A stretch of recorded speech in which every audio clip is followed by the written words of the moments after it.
스펙, 제로, 정보, 제로, 그야말로 취업 준비, 제로인 취준생을 위한 취업정보쇼 취업을 부탁해. 네, 오늘도 취업의 문을 향해 힘차게 달려볼까요?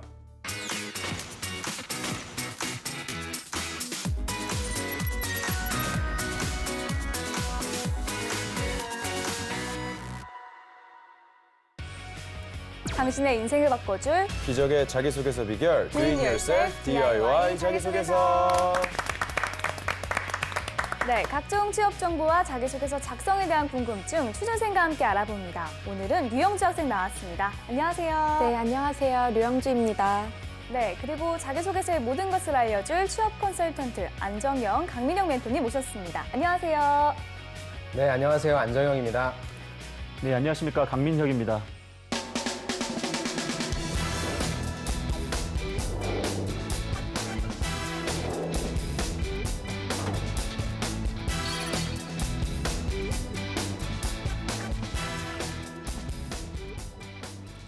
오늘 자기소개서의 주인공은 어떤 분일까요? 오늘의 주인공 너를 보여줘. 네, 나왔습니다. 나왔습니다. SKC 하이테크 앤 마케팅 공정 엔지니어 지원자입니다. SKC 하이테크 앤 마케팅은 복합재 필름을 만드는 회사라고 알고 있거든요. 우리 강 멘토님 회사 소개 먼저 해주시죠. 네, 작년 7월에 그 다우케미컬의 보유 지분 51%를 인수해서 이제 SKC의 100% 자회사가 된 회사입니다. 네. 전에는 이제 SKC 하스 디스플레이 필름이라는 사명을 갖고 있었고요. 예.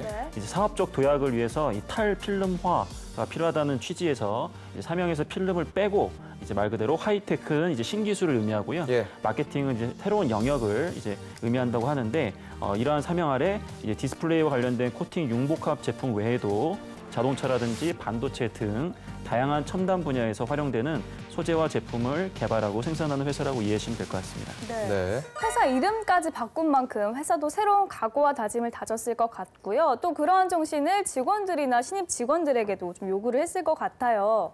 지난 채용은 이름을 바꾸고 첫 채용이었는데요. 어떤 식으로 채용이 진행됐나요? SK그룹 공채 전형인과 동일하다고 좀 보시면 될 것 같습니다. 그래서 서류 전형, SKCT, 그다음 PT 실무 임원 면접, 그다음에 신체 검사를 거쳐서 최종 합격의 순서로 진행됩니다.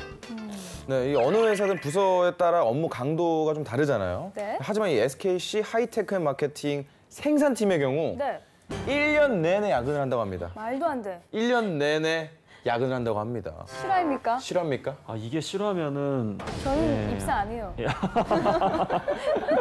이게 실화일 수가 없는 게 네. 1년 내내 야근이라는 것 자체가 이건 사실은 고용노동부에 신고당할 감인 것 같고요. 맞아요. 아마 이제 그만큼 이제 우리 취업 준비생이나 현직자 입장에서는 다 더 이제 업무를 많이 하다 보면 예. 야근이 좀 많다라고 느낌이 올 수는 있겠지만은 네. 실질적으로 제가 이 정보가 맞는지를 확인하기 위해서 평상시에 안 하는 예습을 굉장히 많이 하고 왔어요. 네. 근데 오늘 보니까 이게 뭐 이 공장 규모가 굉장히 큽니다. 2,300평 정도 되는데 네. 이게 무인화가 되게 잘 돼가지고 사실 라인마다 이렇게 사람이 많이 필요가 없대요. 네. 근데 아마 이제 감독을 하는 사람들이 필요하다라고 해서 뭐 이런 얘기가 나온 것 같은데 네. 이런 부분을 너무 걱정할 필요는 없을 것 같습니다. 네. 소수에 해당되는 그러니까요. 얘기일 수 있겠네요. 소문일 뿐이었습니다. 네.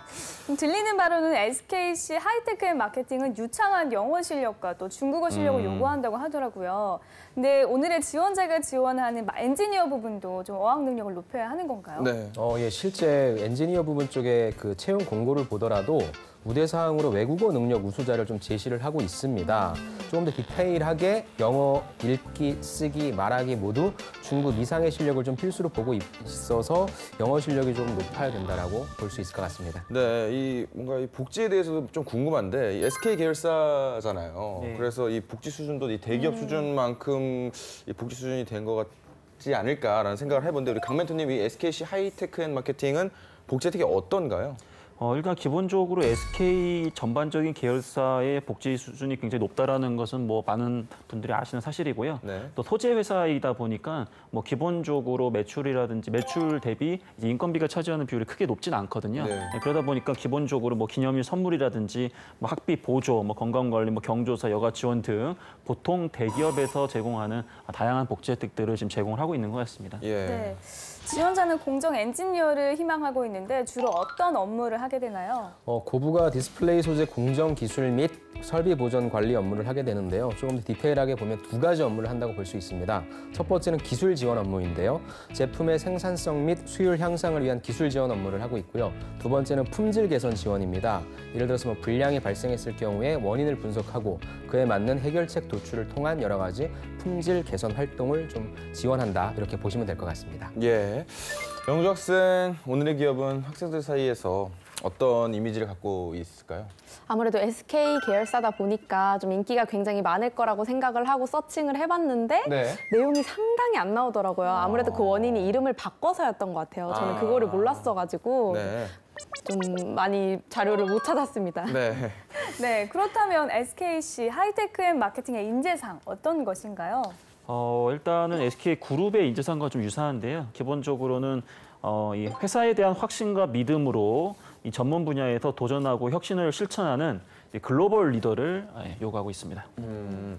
오늘 주인공이 서류 전형에서 무난하게 통과하기 위해서 어떤 점을 더 강조해야 좋을 것 같은지 좀 알려주시겠습니까? 네, 이공계 친구들의 서류 전형은 본인이 지원한 직무를 얼마나 잘 준비해 왔는지를 좀 보면 될 것 같아요. 그래서 학교에서 배운 전공 지식 부분, 그다음에 그다음에 내가 SKC 하이테크 앤 마케팅인지를 제대로 좀 어필해야 되는 그 부분을 두 가지를 좀 말씀드리고 싶습니다. 네. 자, 그럼 주인공이 관련 직무에 얼마나 적합한 인재인지 프로필부터 보도록 하겠습니다. 남성분이시고요. 전공은 전자전기공학부 졸업 예정이라고 하고요. 어학 점수는 토익이 790점, 토익 스피킹이 레벨 6, 한자 능력 검정 시험 4급을 보유하고 있습니다. 대내외 활동으로는요, 헤비트트 봉사활동 그리고 티핑포인트 취업 동아리를 활동했고요. 경력으로는 반도체 공장에서 2개월간 근무를 했다고 합니다. 예. 좀 간단한 프로필인 듯한 느낌이 들지만 회사가 요구하는 조건들을 좀 충족을 하고 있어요. 반도체 공장에서 일한 경력이 지원자가 원하는 회사에 꽤 좋은 영향을 끼칠 것 같은데 어떻게 보시나요?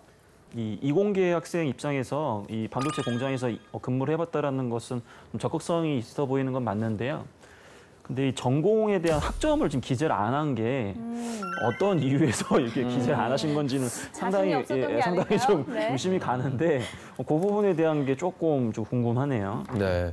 이 지원자는 지금 공정 엔지니어직을 지원을 했잖아요. 이 엔지니어직에 도움이 되는 자격증이 있다면 어떤 게 있을까요? 특별한 자격증을 요구한다기보다는 지원자의 전공에 관련된 기사 자격증 정도는 하나 가지고 있어야 되지 않을까 싶습니다. 이 지원자 같은 경우에는 전자전기니까 뭐 전자기사나 뭐 전기기사 등을 예로 들 수 있을 것 같고요. 아까 말씀드린 것처럼 품질에 관련된 부분, 그 직무도 있기 때문에 뭐 식스시그마 자격증도 가지고 있으면 좋을 것 같습니다. 네. 영주 학생 오늘 주인공의 프로필 중에 기억에 남는 부분 어떤 건가요? 저는 약간 애매하다는 느낌이 조금 드는 게 사실 애매하다. 어학 점수를 봐도 이렇게 눈에 띄게 뭐 어학 능력이 좋다는 걸 볼 수는 없는 것 같아요. 한자 능력 시험도 이거를 뭐 중국어를 잘한다고 볼 수는 없는 부분이니까 그나마 반도체 공장에서 근무하셨던 경험이 좀 어떤 직무를 하셨을지 조금 궁금합니다. 네. 멘토님들께서는 주인공의 프로필 중 어떤 부분을 눈여겨보셨습니까?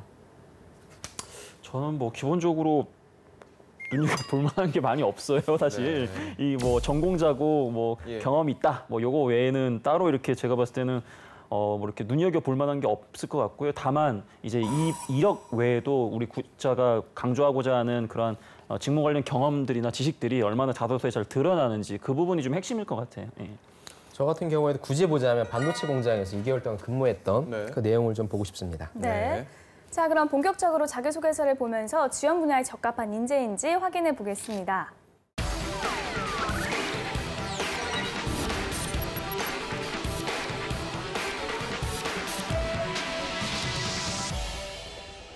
네, SKC 하이테크 마케팅 공정 엔지니어 지원자의 자기소개서 살펴볼 텐데요.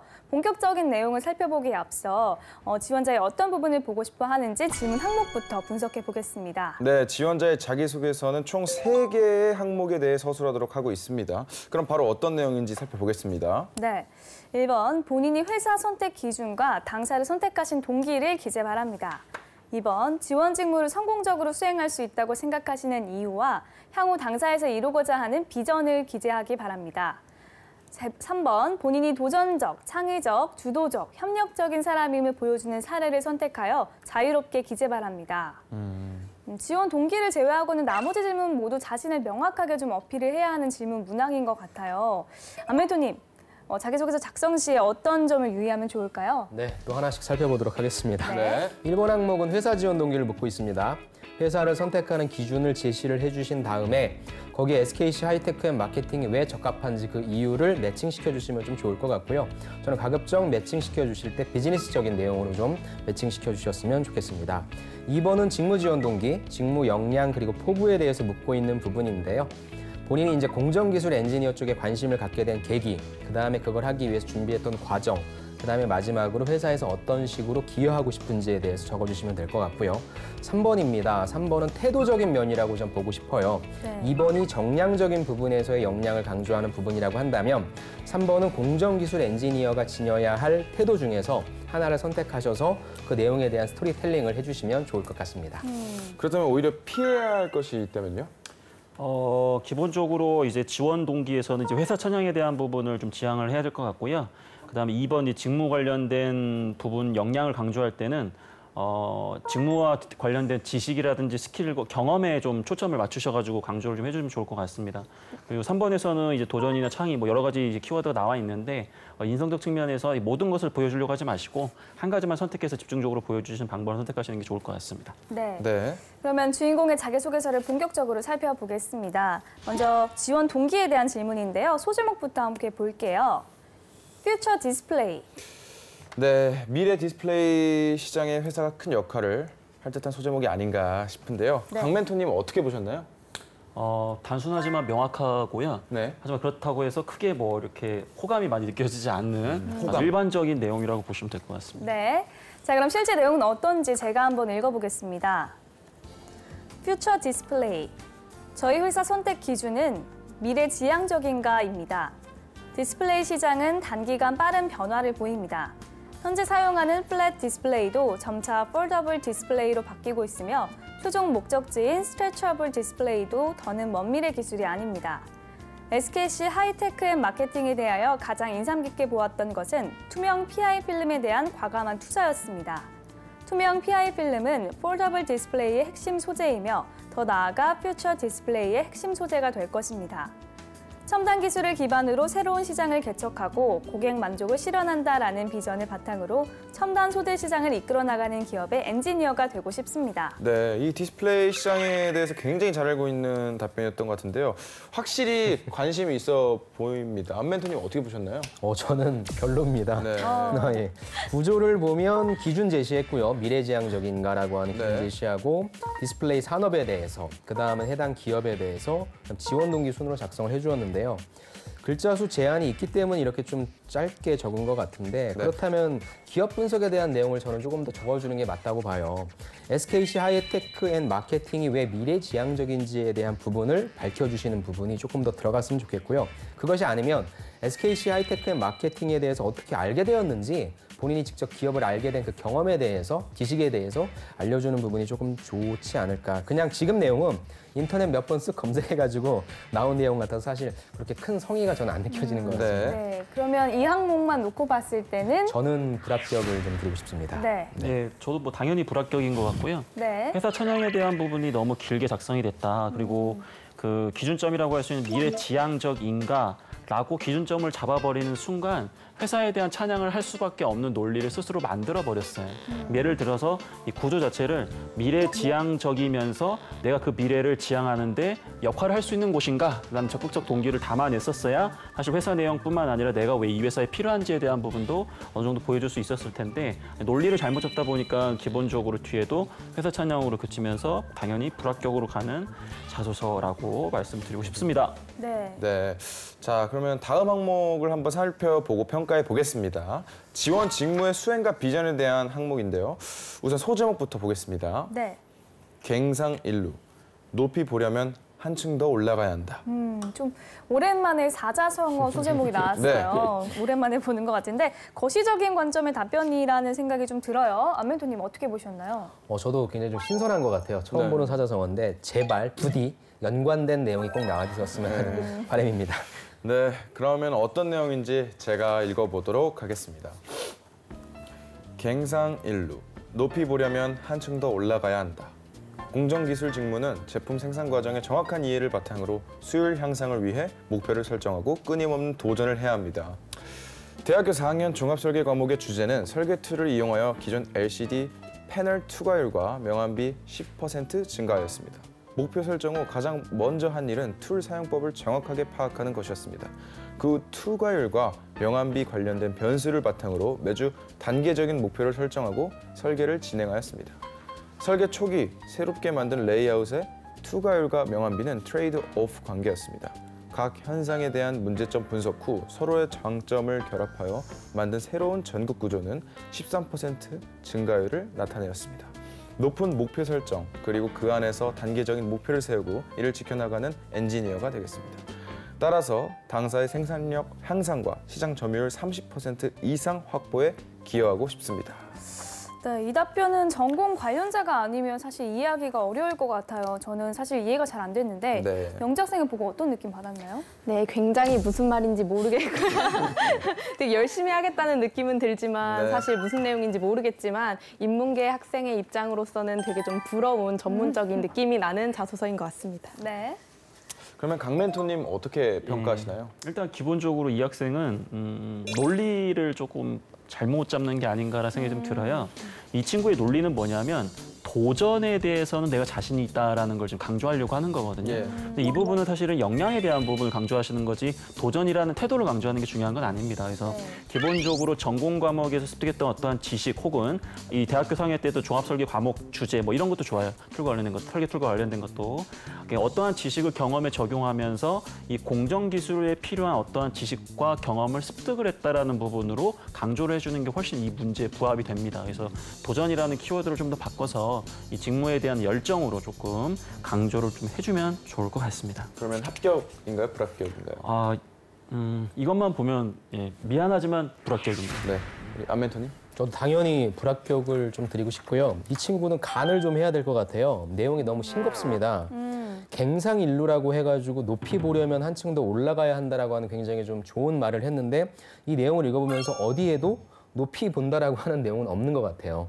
그래서 조금 더 디테일하게 표현을 해서 본인이 얘기하고자 하는 내용에 대한 그 주제에 대한 내용을 좀 풀어주었으면 좋겠습니다. 네.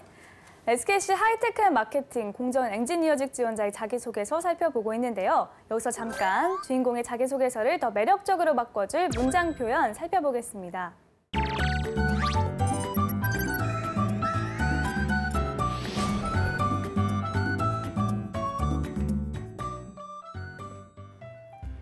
막간을 이용한 봄이의 효과적인 문장 표현법 알아보겠습니다. 사물의 한 모퉁이나 어느 한 특징을 보임으로써 전체를 대신하는 기법, 사물의 일부를 보임으로써 전체를 나타내거나 소속물로 주체를 나타내는 기법을 대우법이라고 하는데요. 오늘은 이러한 대우법에 대해 알아보겠습니다. 빵만으로 살 수 없다. 약주를 잘 드신다. 빵은 먹을 것의 일부이고 약주 또한 술의 일부지만 먹을 것과 술의 전체를 대표하여 말을 하고 있죠. 이러한 것은 대우법 중에서도 제유법에 해당합니다. 사물의 명칭을 직접 쓰지 않고 사물의 일부분이나 특징으로 전체를 나타내는 방법이죠. 이러한 것은 대우법 중에서도 환유법에 해당되는데요. 한 사물에 관계 있는 사물을 빌어 나타내거나 기호로서 나타내는 것을 대신하거나 소유물로서 주인을 알게 하는 등의 기법이죠. 알면 할수록 어려우면서도 쉬운 문장 표현법. 관심을 갖고 대한다면 좀 더 풍성한 글을 쓸 수 있겠죠? 네, 보미 씨가 효과적인 문장 표현을 전해드렸습니다. 계속해서 다음 항목에 대해 살펴보겠습니다. 네, 마지막 항목은 도전적, 창의적, 주도적, 협력적인 사람임을 보여주는 사례에 대한 질문인데요. 자유롭게 기재하는 내용이니만큼 더 신경을 좀 써야 할 것 같습니다. 자세한 내용은 제가 지금 읽어보도록 하겠습니다. 현장에서 500시간. 반도체 공정 교과목 수강 후 반도체 공정에 쓰이는 장비들에 관심이 생겼습니다. 실제 반도체 장비 생산 과정을 몸소 느껴보고 싶었고 2달 동안 장비 생산 공장에서 일하게 되었습니다. 빈 장비의 부품 조립과 테스트를 거쳐 실제 반도체 기업 출고까지 담당하는 공장에서 가장 먼저 맡은 일은 기본적인 설계 도면, 자재, 공구들의 명칭 숙지였습니다. 자재와 공구들의 명칭 숙지는 빠른 업무 진행에 도움을 주었고 도금의 오차도 허용되지 않은 생산 과정에서 설계도면 숙지는 가장 중요한 일이었습니다. 장비마다 고객사 출고 일자는 정해져 있었습니다. 이를 지키기 위해 동료들과 노력하였고 자체 테스트를 거쳐 문제없이 출고시키며 책임감을 느끼게 되었습니다. 반도체 장비 생산 과정 경험은 엔지니어가 지녀야 할 책임감과 장비에 대한 이해를 높여주었습니다. 다른 공정 장비를 접하더라도 누구보다 빠른 이해를 바탕으로 문제를 해결하는 엔지니어가 되겠습니다. 네, 지원자가 반도체 공장에서 일했던 경험을 적어주었는데요. 아까 프로필에서 눈여겨본 부분이거든요. 우리 네. 멘토님들 어떻게 평가하시나요? 저는 계속 느낀 점이지만 역시 싱겁습니다. 문제는 주도적, 창의적, 도전적, 협력적인 경험을 적으라고 했는데 저는 네. 이 중에 뭘 느낀 경험인지 좀 알 수가 없을 것 같아요. 저는 차라리 두 갈식으로 내가 무엇을 배울 수 있었던 반도체 장비 회사에서 일한 경험이 있습니다. 라고 표현을 해주든지 아니면 소제목을 무엇을 배울 수 있었던 현장에서의 500시간 이렇게 하든지 하면서 읽는 사람으로 하여금 내가 이 주제에 대해서 얘기를 하겠습니다라고 가이드를 좀 해줬으면 좋겠습니다. 네. 강 멘토님? 일단 이 소재를 아예 2번 항목에다가 양보하고 이 소재를 새롭게 쓰는 게 더 좋을 것 같아요. 그래서 이 경험은 어쨌든 직무와 관련된 경험이기 때문에 집중적으로 아까 우리가 직무 관련된 역량을 보여줘야 되는 곳에다가 양보하고 이 부분에서는 이제 말 그대로 뭐 도전이 됐든 주도적이 됐든 본인이 꼭 직무와 관련 없어도 되니까 그런 경험을 갖고 와서 다시 작성하시는 게 좋으실 것 같습니다. 네, 알겠습니다. 지금까지 SKC 하이테크 앤 마케팅 공정 엔지니어직 지원자의 자기소개서에 대한 멘토의 특급 처방전 전해드렸습니다.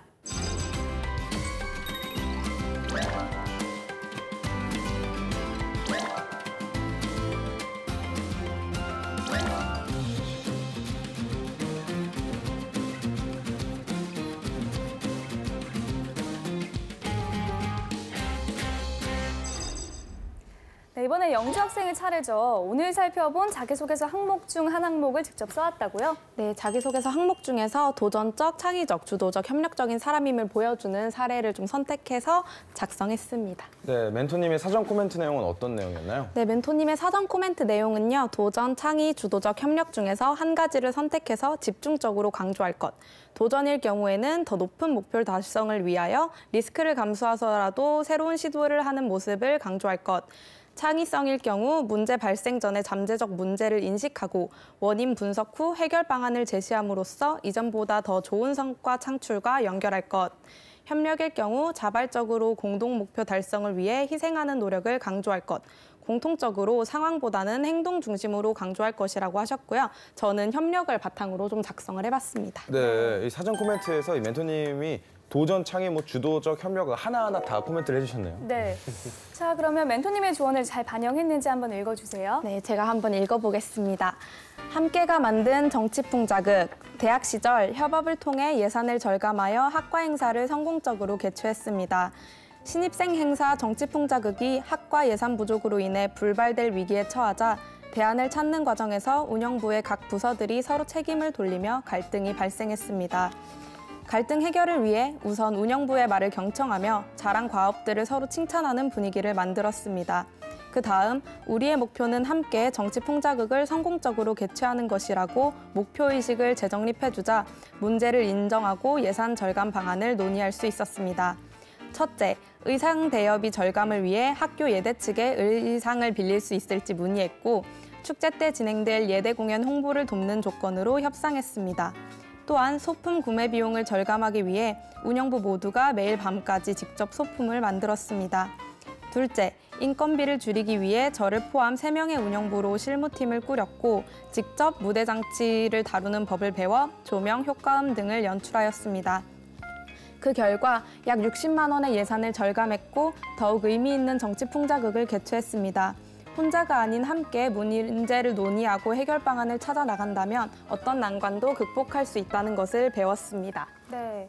영주 학생이 공연을 준비했었을 때 경험하고 느낀 것을 바탕으로 좀 작성을 해줬네요. 네. 사전 코멘트 주신 강민영 멘토님께서 전반적인 평가해 주시죠. 네. 일단 뭐 구성적인 측면에서 소제목, 그리고 두 갈식, 상황, 그리고 행동, 그리고 결과와 깨달은 점을 보여줬다라는 거 보면 이미 자도서를 쓰는 구성적 측면은 이미 완벽하게 이제 숙지를 좀 하신 것 같고요. 협업에 관련돼서 이제 몇 가지 말씀을 좀 드리면 중요한 건 이 자발적으로 공동 목표 달성을 위해서 희생하는 모습을 좀 보여주는 부분인데 일단은 이 소재 자체가 일단 갈등이 발생했기 때문에 이 갈등을 어쩔 수 없이 해결해야 되는 좀 당위성적인 측면에서 굉장히 높은 소재거든요. 그래서 본인의 자발적인 노력이 들어갔다라고 하기에는 이미 경험상에 큰 갈등이 발생했기 때문에 그 부분은 약간 희석이 된 게 조금 아쉽고요. 희생적인 부분에서는 이제 아무래도 협력을 강조하려다 보니까 주어가 본인, 우리 영주 학생이 본인이 아니고 우리 부서가 함께했다라는 느낌이 들므로써 우리 영주 학생이 좀 더 무엇인가를 더했다라는 측면이 구체적으로 제시되지 않은 부분은 좀 보완이 필요할 것 같습니다. 네, 영주 학생 멘토님의 평가를 듣고 추가로 궁금한 점 있나요? 네, 직무마다 좀 가장 중요시하는 역량이 조금씩 다르잖아요. 근데 공정 엔지니어 같은 경우에는 지금 이 질문에 나와 있는 그러한 역량들 중에서 어떤 거를 강조하는 게 좀 가장 도움이 될지 좀 궁금합니다. 그 많은 학생들이 직무 중심의 자소서를 쓰라는 말을 모든 항목의 직무를 연결해야 된다라는 좀 압박감을 가지고 계신 것 같아요. 사실은 앞부분에서 이야기했던 질문을 들어보면 그 어떠한 부분도 사실 직무에 다 중요한 부분이거든요. 그렇기 때문에 꼭 공정 엔지니어로서 뭐 주도적이어야 된다, 협력을 더 잘해야 된다, 도전적이어야 된다 이런 부분을 생각하지 마시고 조직 생활을 하다 보면 본인이 가지고 있는 어떤 강점이 있을 수 있고 그 강점을 자연스럽게만 보여주셔도 어차피 그건 직무와 또 연결될 수 있어서 너무 그런 부분을 부담을 가지실 필요는 없으실 것 같습니다. 네. 자, 이렇게 해서 영주 학생의 자기소개서까지 살펴봤습니다. 오늘의 주인공이 궁금한 점이 있다고 하는데요. 디스플레이 관련 기업과 상관없는 근무 경험을 써도 상관없을까요? 라고 질문을 해줬습니다. 네, 이게 취준생분들에게 큰 고민이라고 할 수 있는 게 이 경험을 위해서 이것저것 많이 했는데 네. 이게 지금 딱히 지금 지원하는 회사와 좀 연관성이 없고 관련이 없다 그러면은 이걸 원서에 써야 될지 말아야 될지 고민을 하게 되잖아요. 이 부분에 대해서 우리 안 멘토님께서 조언을 좀 해주시죠. 예. 상관이 있으면 가장 좋아요. 네. 하지만 없어도 좀 써야만 합니다. 무슨 말이냐? 여러분들이 전기전자공학을 나와서 나는 디스플레이 산업에 관련된 회사를 가야겠다라고 마음 먹고 준비한 친구는 거의 없을 겁니다. 이제 4학년 되어서 내가 반도체로 갈 건지 디스플레이로 갈 건지 건설회사로 갈 건지 자동차 회사로 갈 건지 다양한 고민을 하면서 다양하게 지원을 하게 돼 있고요. 회사에서도 그걸 알고 있습니다. 물론 내가 정량적 스펙 경쟁에서는 디스플레이 관련 기업의 경험이 있는 친구한테 딸릴 수 있죠. 밀릴 수 있어요. 하지만 신입을 뽑는 것이거든요. 그걸 잘하기 때문이라기보다는 그러한 기초적인 역량, 자질을 갖고 있기 때문이니까 연관성이 없는 기업에서 내가 일을 했다 하더라도 자소서 3번의 항목처럼 어떤 업무에 대해 내가 창의적으로, 도전적으로, 협력적으로 일을 하는 지원자임을 어필해주면 될 것 같고요. 그러니까 걱정하지 마시고 다양한 경험을 해주셨으면 좋겠습니다. 네. 네. 직접적으로 연관이 없더라도 좀 역량과 자질을 보여줄 수 있는 소재라면 고민하지 마시고 잘 작성을 해보시길 바랍니다. 네. 자, 오늘은 SKC 하이테크앤마케팅 공정 엔지니어직 지원자의 자기소개서 살펴봤습니다. 탄탄한 자기소개서로 취업의 꿈을 이루기를 바라면서 DIY 자기소개서 오늘 순서는 여기서 마치겠습니다. 감사합니다.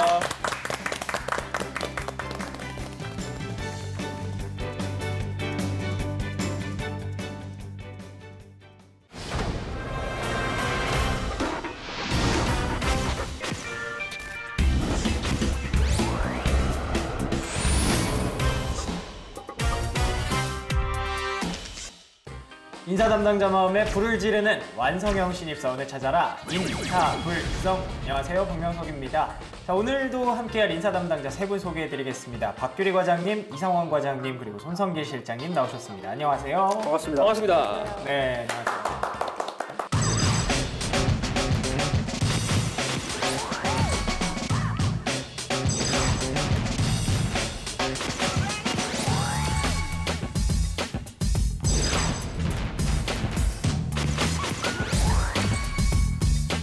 네, 시작하기 전에 한 가지 여쭤볼 게 있는데 세 분은 혹시 마지막 시험이 언제인지 기억나시나요? 우리 지지난주 네? 대학원 두 분이 대학원 같이 다니시죠? 기말고사. 기말고사요? 잘 보셨어요? 망했죠. 네? 왜 이쪽을 가리키면서 말했죠라고.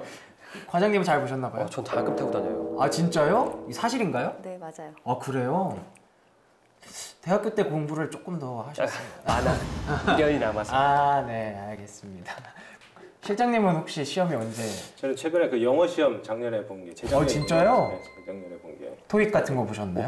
OPIC 봤던 게 마지막 시험이었습니다. 세 분이 되게 생각보다 최근에 시험을 보셨네요. 저는 뭐 몇 년 전 나올 줄 알았는데 재작년이시고 지지난주시고. 지지난주. 네. 그래서 의미가 있을지 모르겠지만 그래도 오늘 하나의 시험을 보려고 합니다. 네, 오늘 시험을 보려고 하는데 인사불성 신조어고사입니다. 신조어고사, 이야. 네, 고맙습니다. 자, 1등 하신 분께는 제가 특별히 이 세 분에게 특별한 기회를 드립니다. 일불 하나를 드리는 걸로. 네, 신나죠? 네. 네, 정답을 아시는 분은 빠르게 손을 들어주시고 네, 답변을 해주시면 되겠습니다. 네. 자, 첫 번째 문제 나갑니다. 자, 1번. 롬곡의 뜻은 무엇일까요? 네? 롬곡. 신조어입니다. 롬곡. 어렵나요? 야, 나도 모르겠다, 근데 진짜. 힌트를 드리도록 하겠습니다. 롬곡을 한번 써보세요. 몸살. 아, 틀렸습니다. 거의 나왔어요. 눈물이겠지. 축하드립니다. 1점 획득하셨어요. 왜 근데 그럴까요? 그런 것들이 있어요, 요즘 친구들이. 그걸 왜 언제 왜 쓸까요? 네? 어렵게. 그러게요. 쌍기역에다가 요에다가 쌍시옷 받침하면 뭔지 아세요? 굿굿을 빠르게 말해서 굿굿 뀨치 된 거예요. 쌍시옷으로. 그걸 딱 반을 나눠보면 굿굿. 전혀 공감 안 된다. 그래요? 이게 오늘의 주제랑 비슷한데 주제는 잠깐 기다리시고요. 자, 두 번째. 이응 기역 리을 이응 비읍 비읍 비읍 기역의 뜻은 무엇일까요? 상원, 이게 레알 반박 불가. 감이 좀 있으신데요? 이거 레알 반박 불가. 혹시 아셨나요? 몰랐습니다. 과장님 아셨나요? 아니요. 알겠습니다. 자, 세 번째 문제입니다. 월급만 축내고 있는 직원을 뭐라고 부를까요? 상원 월급 루파. 정답입니다. 야, 그래도 코드가 좀 있으시네요. 그렇죠. 신조어 코드가 어떻게 그렇게 잘 알고 계세요? 인터넷을 하도 많이 해가지고. 진짜요? 자, 이게 무슨 뜻이냐면 이 과장님이랑 제가 제일 가깝다는 뜻이에요. 어떤 거리가 가까운지 오늘 주제 한번 공개해 주시죠.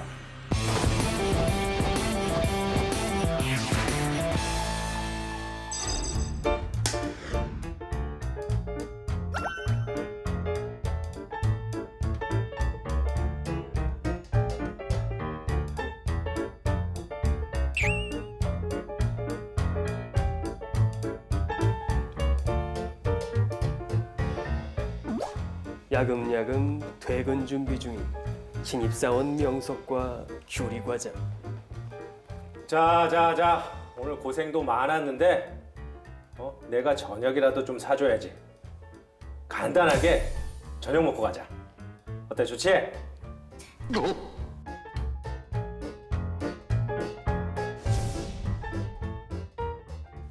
달라도 너무 다른 표정.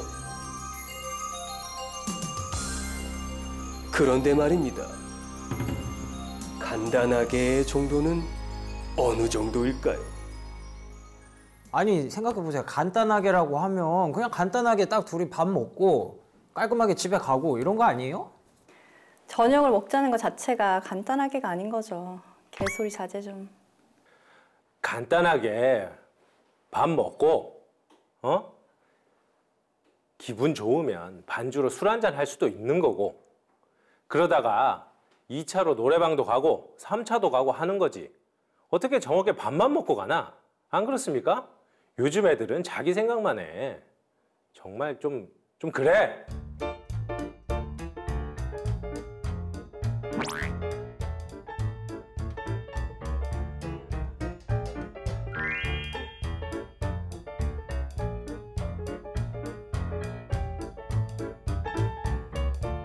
다들 아주 열심히구만. 회사가 커지고 좋은 일이 많이 생겨서 일하는 거니까 기쁜 마음으로, 좋은 마음으로 우리 일합시다. 얼마나 보람 있어요. 그쵸? 보람 따윈 됐으니까 야근 수당이나 주세요. 우리는 같은 배를 타고 가는 겁니다. 네네. 저는 뭐 배멀미가 좀 심해서 좀 먼저 내리겠습니다. 빠염. 같은 회사, 같은 부서, 같은 직장인인 이들. 이들은 왜 다른 곳을 보고 서 있을까요? 지금부터 알아보겠습니다.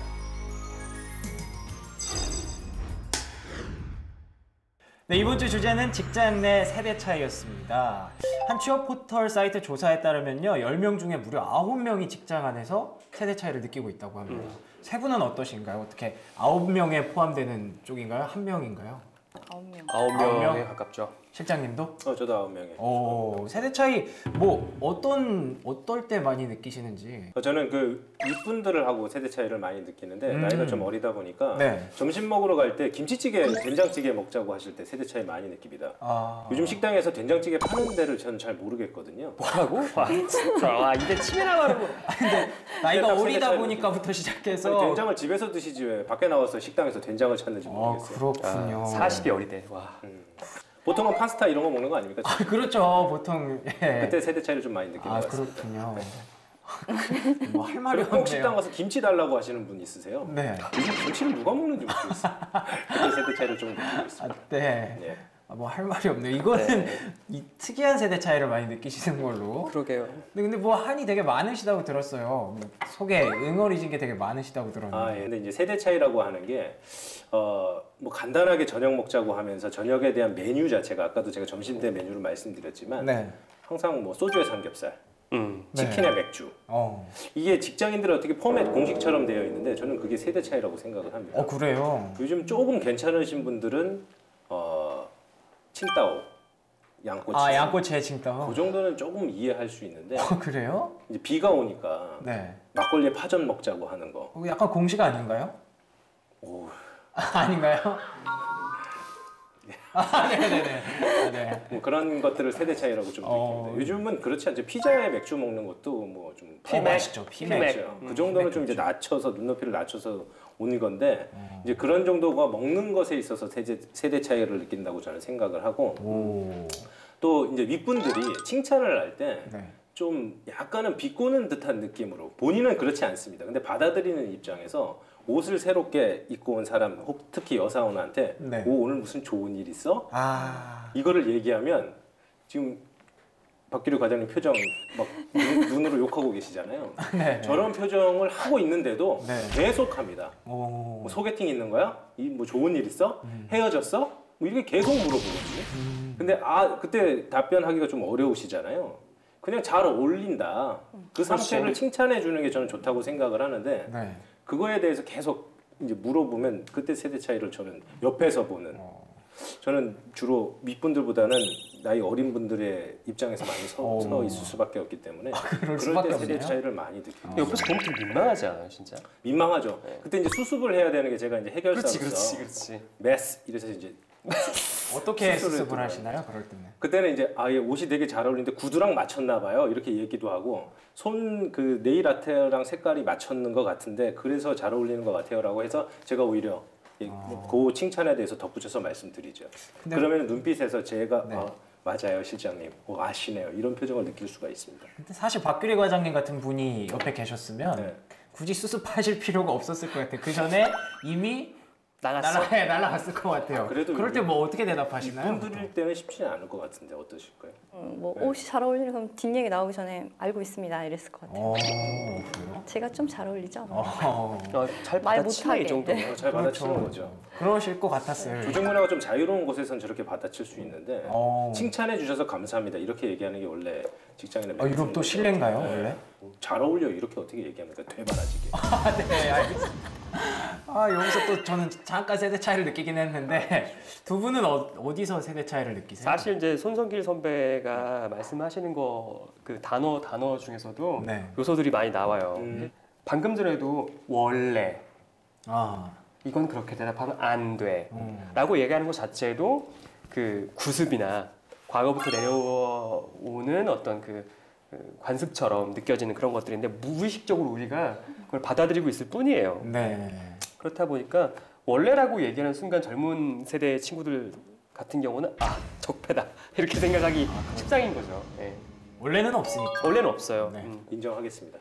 네. 어쩐 일이세요? 갑자기 꼬리를 내리시고. 꼬리 내린 건 아니고 맞는 말에 대해서는 인정하는 게 진정한 용기라고 생각합니다. 아직 방송은 길고 하실 말씀 더 많이 남아 있으니까 많으니까. 차츰 기대하겠습니다. 그렇죠. 그리고 또 하나의 세대 차이라고 하는 게 좀 아는 척 하시는 게 있는 것 같아요. 윗세대 분들 트렌드에 대해서 내가 많이 알아라고 하는 부분들이 특히 제가 테스트를 해봤습니다 지난주에. 어떤 테스트요? BTS 아시냐고. 방탄소년단? 이렇게 딱 나오시잖아요.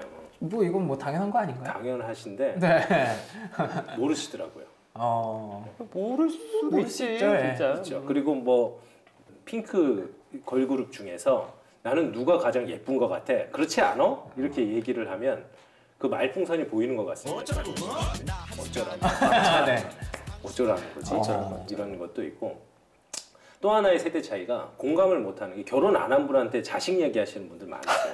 네?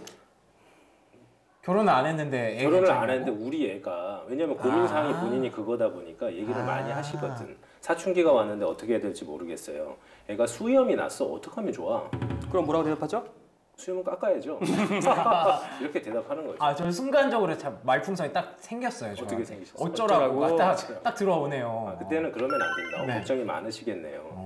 몇 살인데 벌써 사춘기가 왔을까요? 라고 이제 말씀드리면 대화를 하면 되는 거죠. 네, 근데 그분들은 좀 되게 난감해 하시는 상황입니다. 아랫세대 분들께서. 그렇죠. 그치, 공감도 안 되고 뭐로 대답을 해야 될지 1도 안 느껴지는데. 근데 저희가 오프닝에서도 시험을 봤지만 이 신조어로 오는 세대 차이가 굉장히 큽니다.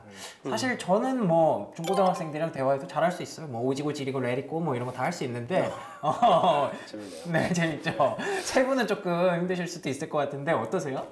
과장님은? 네, 급식체라고 하잖아요. 네네네. 처음에 그 얘기 뭐 똑같이 오지고 지우고 뭐 이렇게 쓰는데 네. 지금 뭐라는 거지? 진짜 이랬어요. 뭐 못 뭔가 알아듣겠어요. 뜻을 유추는 가능하셨나요?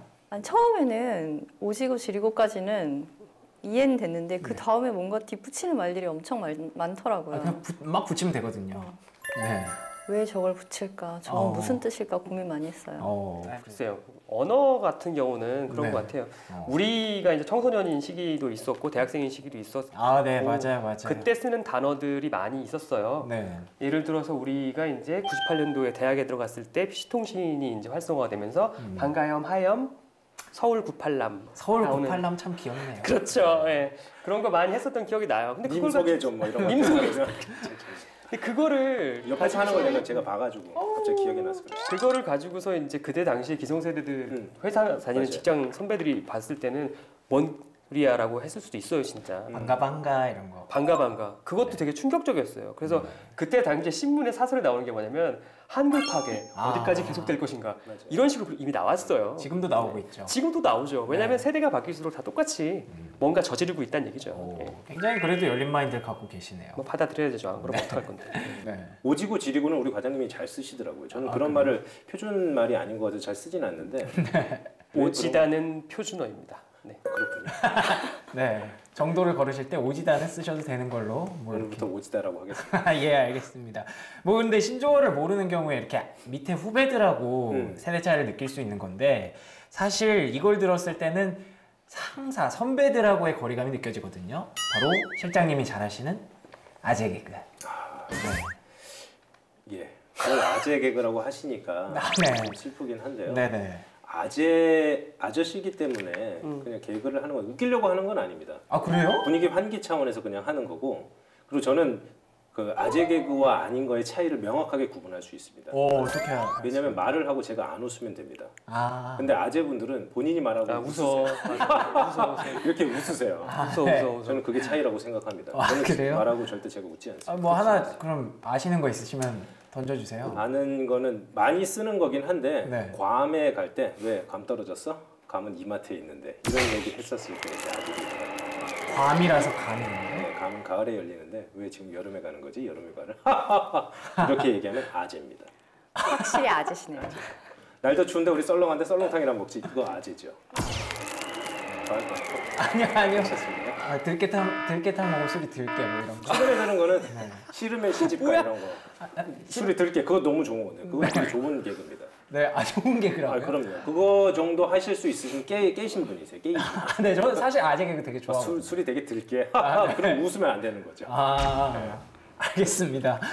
역시 죄송합니다, 과장님. 사과를 좀 드려야 될것 대단하시네요. 같아서. 근데 뭐 분위기 환기 차원이라고 하면 이거 뭐 웃으라는 거예요? 뭐 어떻게 하라는 거예요, 반응을? 본인은 웃으라고 얘기를 한 거죠. 아, 그래요? 노력하는 상사인 거죠. 방법이 잘못됐다. 어떻게 해야 돼요, 그러면?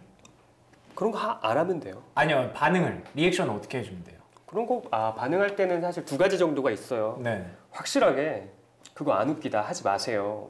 정색 빨고 안 웃깁니다라고 얘기하는 게 있고 그렇게 할 수가 있어요? 조직 문화에 따라서는 다를 수가 있어요. 그런데 이제 대부분의 경우에는 네. 그 썰렁하다는 표현을 이라도 반응을 해줘야 되는 거예요. 네. 하하하하하하 하면서 이 정도까지 해주면은 서로 민망하지 않고 나도 재미없는 거 알아. 네. 라고 스스로 느끼지만 네. 어느 정도 그 사람이 그 정도를 노력을 했다라는 거를 인정받고 있겠다라고 본인이 느껴주기만 하면 돼요. 네. 근데 솔직하게 전 얘기하는 편이에요. 재미없어요. 재미없어요? 네. 그렇게 웃으면서 재미없어요라고 하세요? 그럼요. 진짜요? 재미없어요. 그만하세요. 이런 거. 그럼 어떻게? 근데 그게 제가 느끼는 거잖아요. 재미없으니까. 네, 제 그렇죠. 마음을 솔직하게 표현하는 거죠. 네. 재미없습니다. 적당히 하세요. 이렇게 하면 어떻게 되나요?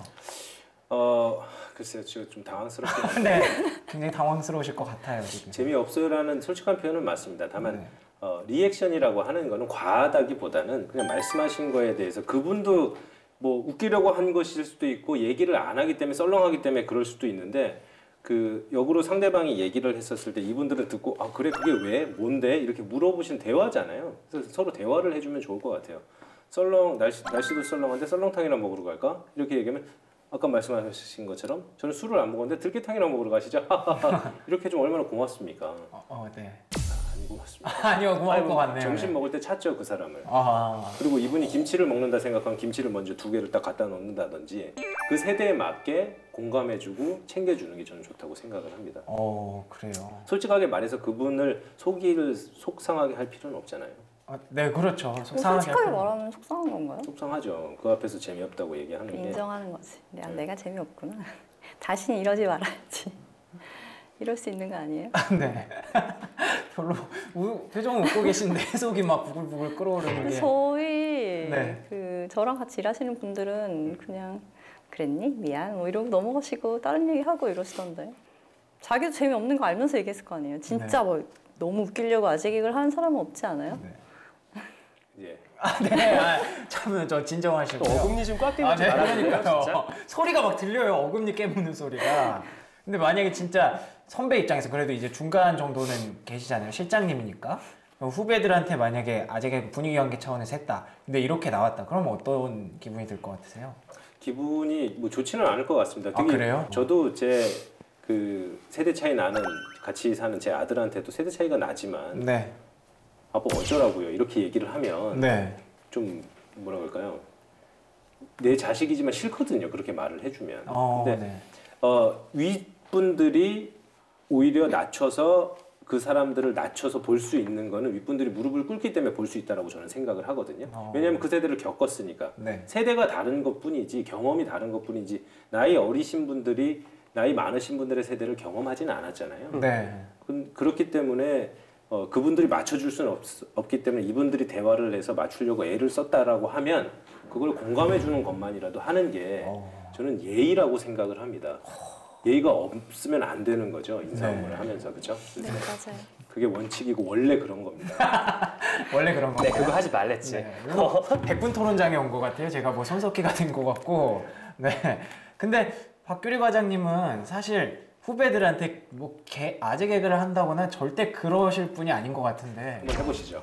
네, 궁금해요. 상황에 맞춰서 하는 거지 이렇게 억지로 하라고 하면 안 됩니다. 그래요? 본인의 기준대로 그렇게 강요하지 마세요. 네. 아니 뭐 제가 끼어들 틈이 없네요. 오늘 여러 방 맞겠다. 근데 사실 이 세대 차이라는 게 어떻게 보면 저는 자연스러운 거일 수도 있다고 생각하거든요. 세대가 다르면 차이가 나는 건 자연스러운 건데 이거를 왜 우리가 얘기를 하냐면 이게 업무랑 관련이 됐을 때 그럴 때는 조금 문제가 있잖아요. 그럴 수도 있죠. 네. 왜냐면은 이제 업무를 하다 보면은 네.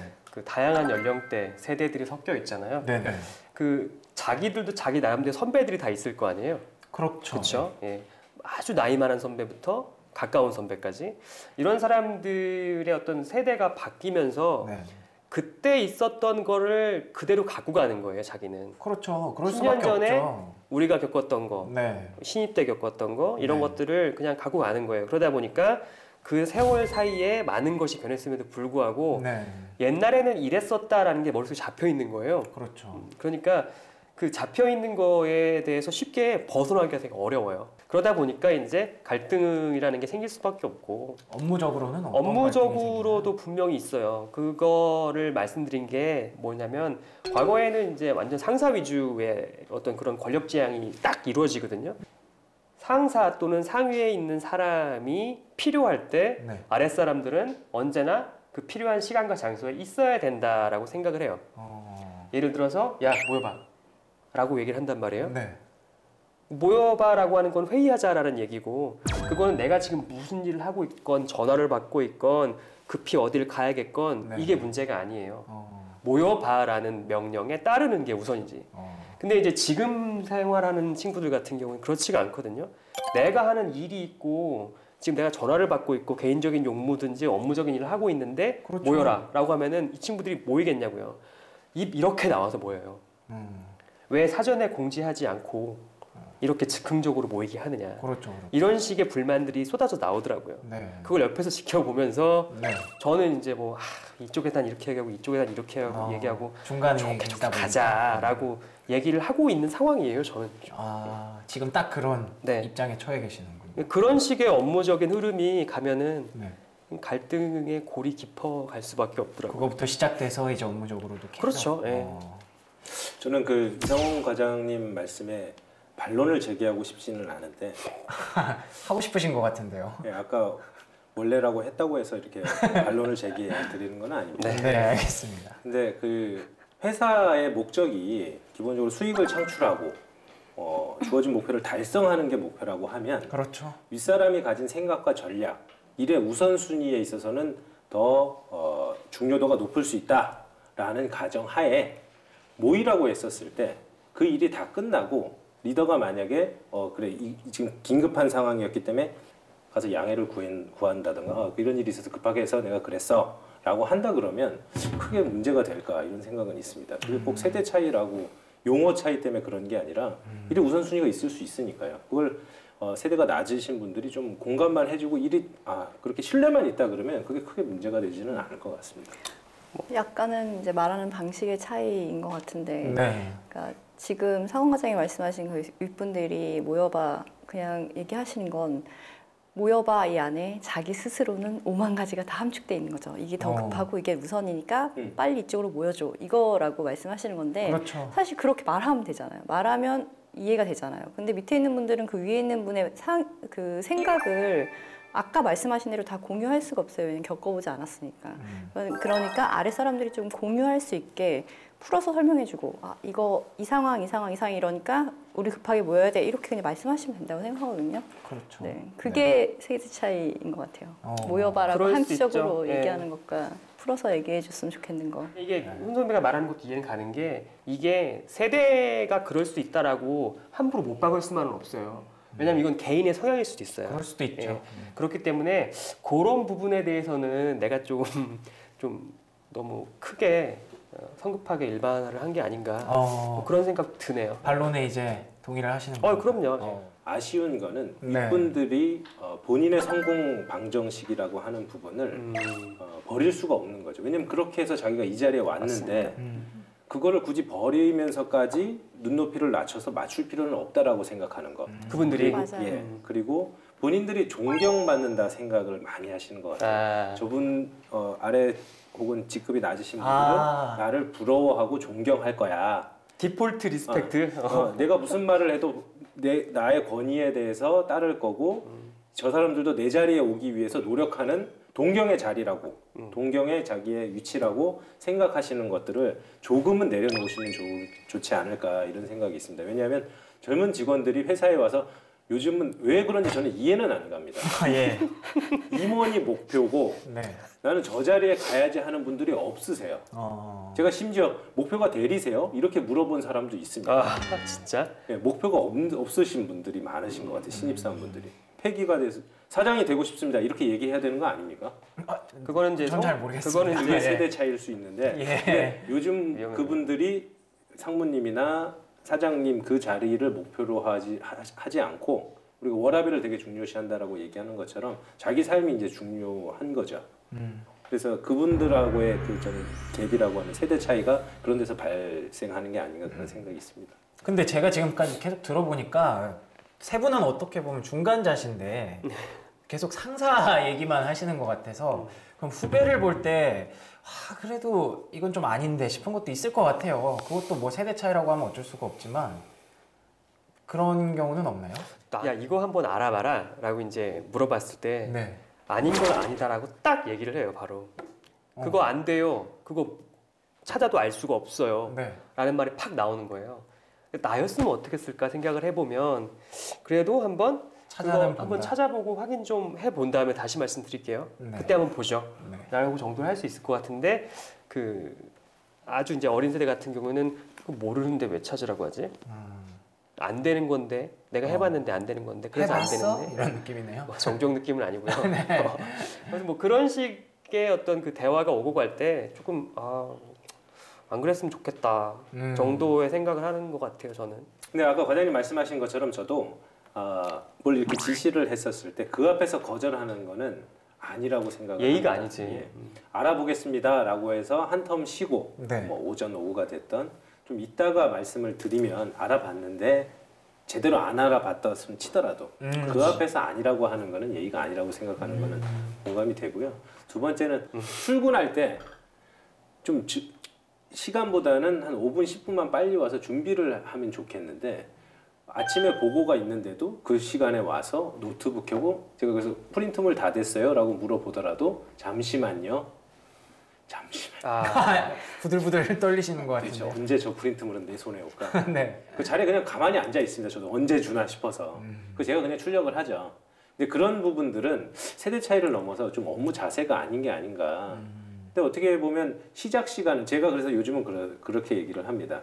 한 20분, 저는 보통 1시간 반 전에 출근을 하거든요. 정말요? 지금도 그렇습니다. 원래 10시까지 출근인데 보통 8시 반 정도에 와서 이제 업무를 준비를 하는데 그렇게 이메일 보면 뭐 업무 시간 되면 다른 업무를 할 수 있으니까. 근데 시작이 전에 5분 전에 제가 말을 걸면 좀 싫어하는 표정이 있어요. 지금 아직 업무 시간이 아닌데 이렇게 보는 사람도 있습니다. 시계를. 시계 샀어 이렇게 얘기를 하긴 하는데 그런 부분은 좀 되게 아쉬운 부분 중에 하나입니다.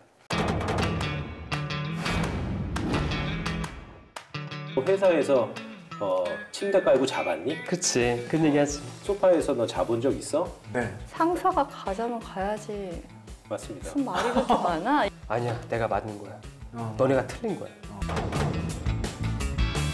저도 그렇게 얘기할 것 같습니다. 당신이 틀렸다고. 아니 때리고 싶네요. 표정을 그렇게 뭐야 이런 표정을 짓지 말고 공감하면서 표정 자체에서 막 다 읽혀.